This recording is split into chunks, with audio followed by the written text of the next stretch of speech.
Avoid attracting new ant colonies after treatment by removing what draws them and closing entry points immediately.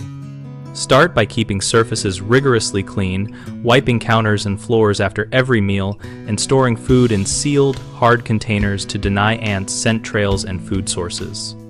Outdoors, maintain a 2 to 3 foot cleared perimeter around your foundation by pulling mulch and plants back and keeping grass trimmed, because ants use vegetation as bridges to your home.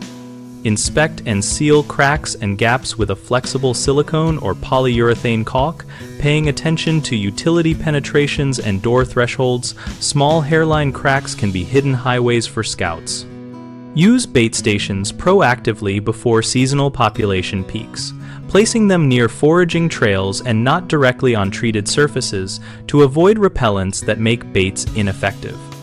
Rotate bait active ingredients every few months to reduce learned avoidance, and follow label directions for placement and exposure time so worker ants can carry poison back to the colony. Set up a simple monitoring routine, checking known entry points and bait stations once a week during high season and once a month otherwise, and keep records of sightings to spot trends early. Common mistakes include relying only on repellents that push ants to new areas, which you prevent by pairing repellents with baits and perimeter sanitation so ants have nowhere appealing to relocate.